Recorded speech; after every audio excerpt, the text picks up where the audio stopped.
Dylan McGorty, 6 weeks into this 2017 NFL season, and Colin Kaepernick still does not have a job as an NFL quarterback.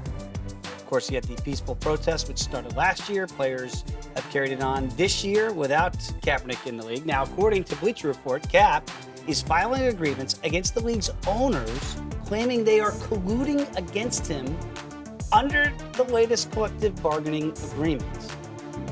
Dylan, that's a tough one to prove, that owners are all talking in cahoots to keep you out of the league. Do you think this will have any merit? I know we're not lawyers, but it does. Not yet. Still going to pass that bar. But it does appear that this would be a tough one to prove. I'm gonna get you, Bar. I don't think he's going to be able to prove this.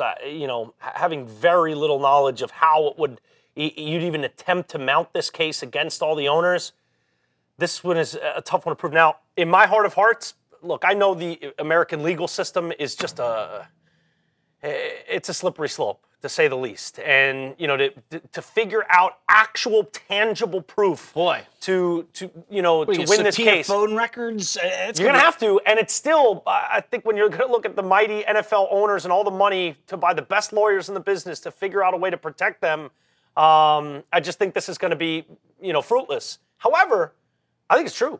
I think it's absolutely true. And it's one of those cases where, like a lot of things, we look at and we can say, you know what? By my estimation, I think this is going on. Now, can you prove it? Is that going to be the findings of a court?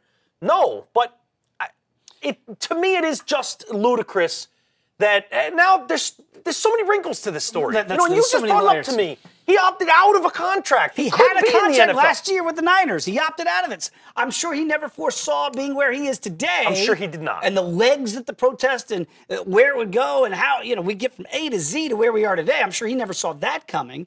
I do think you're right. I think it's going to be very tough in a court of law to prove collusion. Do I believe that owners are actively colluding against Colin Kaepernick? No. I think individually owners are going, I'm not going to sign him. I don't think it takes them to all, because of all the heat, whatever you want to say. That's true. I don't think there's been like some, giant group text where everyone's like, yo, we're not signing Cap. Me neither. Agreed. Deal. I'm okay. I'm with you.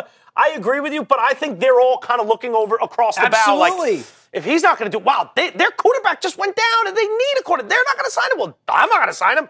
I don't want to be the one. I think it's individual kind of. That's what I think it is too. Hesitation. I think what Steve Bisciotti, the owner of the Ravens, said during the offseason when they were looking at Kaepernick in about late July, early August, it really depends on what the fans think. And I thought, what? An owner is now saying what the fans are going to dictate? And I think my naivete was, he's probably right. He's probably thinking, the fans now, the almighty dollar, if they don't want him, I'm not going to sign him. I don't want to be that owner. It's going to be very interesting where this goes. Stay tuned. We'll update you right here at Stadium.